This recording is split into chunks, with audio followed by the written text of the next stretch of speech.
Greetings, ladies and gentlemen. The What It Takes Radio Company presents another edition of the Interesting Ideas, Important Ideas, a podcast.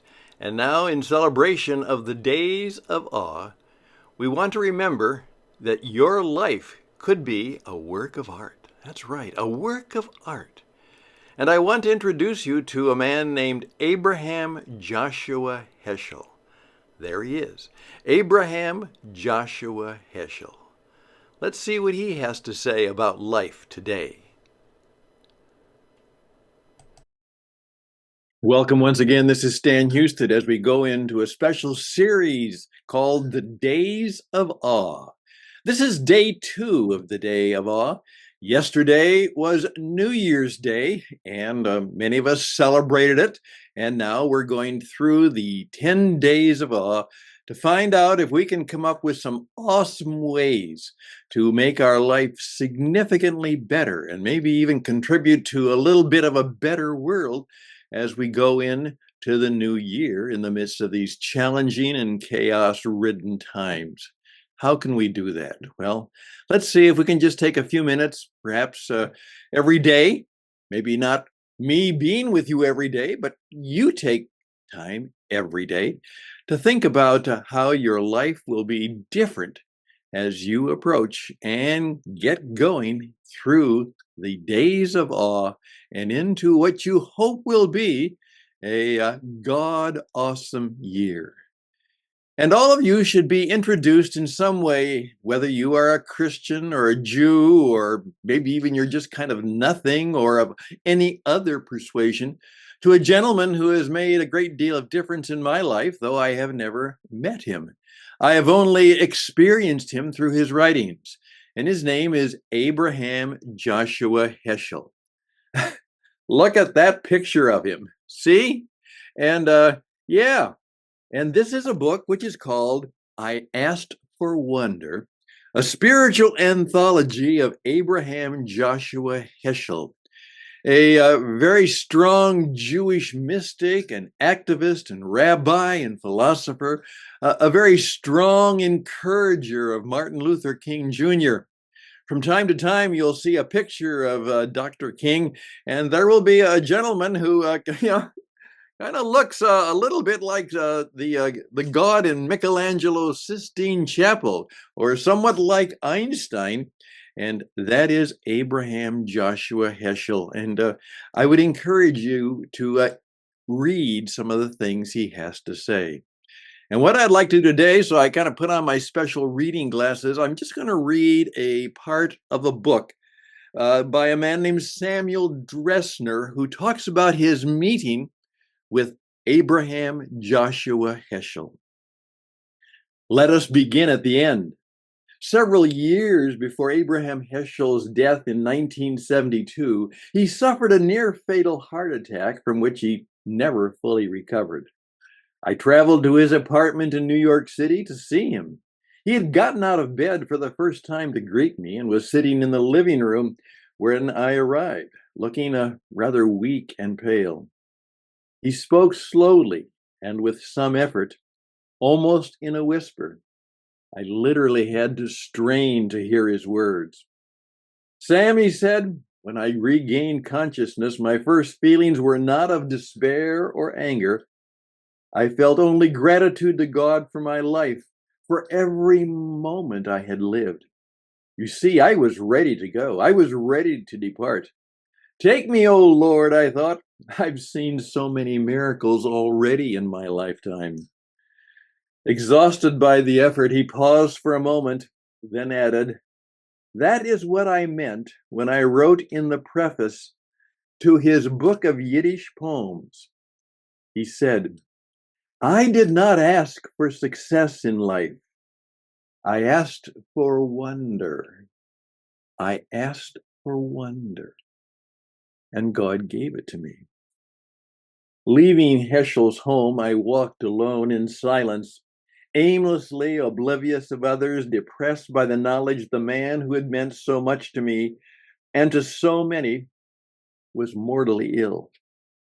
I pondered his words. What had he meant by them? Was It possible to accept death so easily? Faceless enemy, fearsome monster who devours our days, confounds the philosopher, silences the poet, and yet reduces the mighty to offering all their gold in vain for just another hour. Was he telling me not to sorrow over much, thinking of my feelings when he was moving towards the end of all feeling? Could he have been consoling me? Suddenly there rang in my mind the striking passage with which he had concluded his first major work, which is called Man is Not Alone. Our greatest problem is not how to continue, but how to return. How can I repay unto the Lord all his bountiful dealings with me when life is an answer, death is a homecoming? The deepest wisdom a man can attain is to know that his destiny is to aid, to serve others. This is the meaning of death, the ultimate self-dedication to the divine. Death, so understood, will not be distorted by the craving for immortality. For this act of giving away is reciprocity on man's part for God's gift of life. For the pious man, it's a privilege to die. Wow. Obviously, we're dealing with a man in a different world. It's kind of awesome. And I found myself recalling a Hasidic teaching he often quoted. There are three ascending levels of how one mourns. With tears, that is the lowest. With silence, that is higher. And with a song, that is the highest. I understand then what it was I had experienced. The lesson that a man meets death is a sign of how he has met life. Intimations of melody countered my sadness. At that moment, the power of the human spirit, mortal and frail though it was, never seemed so strong. 10 days before his death, Heschel had taped a television interview for NBC and was asked by the interviewer at the close of the program if he had a special message for young people. He nodded his head, and he seemed to turn to the future he would never see. Remember, he said, that there is meaning beyond all the absurdity and chaos and meaningless of life. Know that every deed counts. Every word is power. And above all, remember that you must build your life as if it were a work of art, maybe a masterwork. We're talking about mastery and mystery and making things that matter so that we can have a better understanding of what is the meaning of life. Maybe one of the things we need to do in these days of awe is to reframe the life that we have and say, I'm not asking for success, I'm asking for wonder. I'm asking for a moment of awe. And could it be that I am creating a work of art that might have a legacy that goes on and on and on in some way? That perhaps it's so good that I would even sign it as any master artist would. Oh, wow. This is kind of heavy stuff, but you know what? It's really very simple stuff.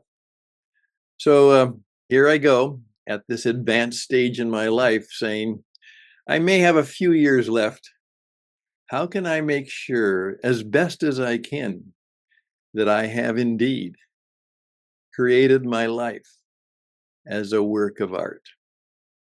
And I can face death without fear because I also faced life with no fear.